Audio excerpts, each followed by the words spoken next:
வந்து வெளிச்சம், இரவு ஒன்று வருது, அப்புறம் காலையில் வெடிவு காலம் வருது, அல்லது பொழுது விடிஞ்சிருச்சின்னு சொல்கிறோம். இப்போது பைபிளில் தான் இருள் என்ற வார்த்தைக்கு பல அர்த்தங்கள் இருக்குது. சாதாரணமாக பாவ இருள்னு சொல்லுவாங்க, மரண இருள் பைபிள் இருக்கே, காரிருள் இருக்குது. இது மட்டுமா, இரவுக்கும் பகலுக்கும் வித்தியாசத்தை கர்த்தர் உருவாக்குறார். அதே நேரத்தில் இது சாதாரணமாகவும் நினைக்கக்கூடாது. இருளில் இருக்கிறவங்க வெளிச்சத்துக்கு வர பயப்படுறாங்களாம்.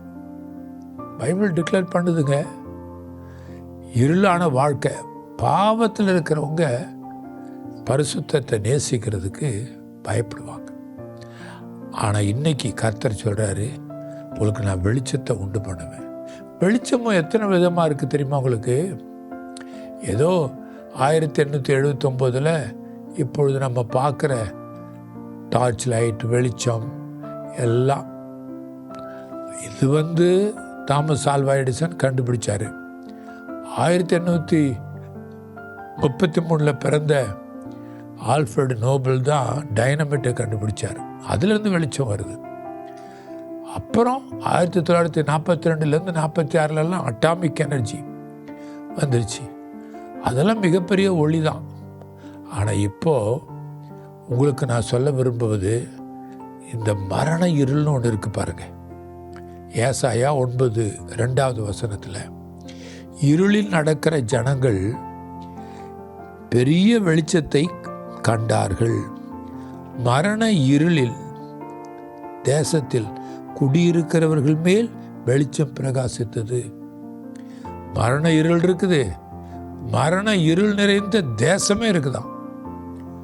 சில தேசங்களில் பார்த்தா இன்னைக்கு கஞ்சா பழக்கங்கள் அதிகரித்து, குடிப்பழக்கங்கள் அதிகரித்து, அவங்களாம் நினச்சிட்டு இருப்பாங்க பெரிய பணக்காரங்களாயிட்டோம், குடிக்காமல் இருக்க முடியுமா அப்படி எப்படின்னு சொல்லி எல்லா இடத்துலையும் இந்த பாருக்கு போவாங்க, குடிப்பழக்கத்துக்கு போவாங்க.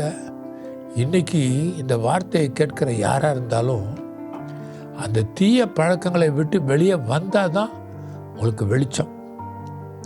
நான் பேசுகிற வார்த்தை வெளிச்சம், அது ஆச்சரியமான ஒளியை கொண்டு வருமா.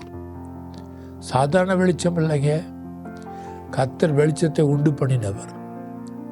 அந்த வெளிச்சத்தை உண்டு பண்ணினவர் மட்டுமல்ல, மனதில் அந்த வெளிச்சத்தை பிரகாசிக்க பண்ணுவாராம். சில நேரங்களில் அறிவாகிய ஒளின்னு போட்டிருக்கல 2 கொரிந்தியர் 4:7. அது என்ன? பிசாசு சில நேரங்களில் அவனுக்கு தான் பேர் அந்தகாரம். படிக்க விட மாட்டான். பிள்ளைகள் ஸ்கூல் புக்கு திறந்து வச்சா தூக்கம் வந்துடும்.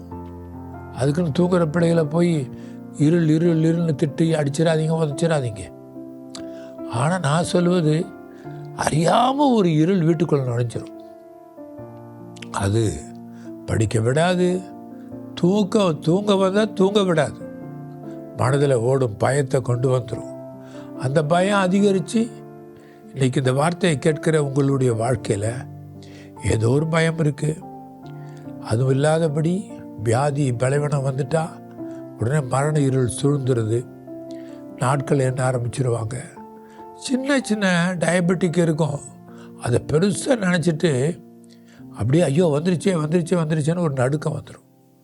அந்த மாதிரி நரம்பு தளர்ச்சி, இந்த பார்க்கின்சன் வியாதி. அது மட்டுமா, இதையே நினச்சி பயந்துகிட்டே இருந்தால் மூளையில் கட்டி வந்துடுது, லிவர் கெட்டு போயிடுது. இன்றைக்கி அந்த தீய பழக்கங்களிலிருந்து விடுதலை ஆகிடணும். அந்த வெளிச்சம் இயேசு தான். அந்த வெளிச்சம் உங்களுக்குள் பிரவேசிக்கட்டும். இப்போ நான் ஜெபிக்க போகிறேன். உங்கள் வீட்டுக்கு அந்த வெளிச்சம் தேவை, உங்கள் வாழ்க்கைக்கு வெளிச்சம் தேவை, உங்கள் குடும்பத்தில் இருக்க பிள்ளைகளுக்கு வெளிச்சம் தேவை. கணவன் மனைவி யாராக இருந்தாலும் வெளிச்சத்தின் பிள்ளைகளாக இருங்க. சபையிலிருந்து ஒரு வெளிச்சம் புறப்படும், வேதத்திலிருந்து ஒரு வெளிச்சம் புறப்படும், நான் பேசுகிற வார்த்தையிலிருந்து ஒரு வெளிச்சம் உங்களை சந்திக்கும். அன்பின் தேவனே, நேற்றும் என்றும் மாறாத தேவனே, காரிருளுக்கு மத்தியில் வாசம் பண்ணி வெளிச்சத்தை கட்டளிடுகிற தேவன் நீர்.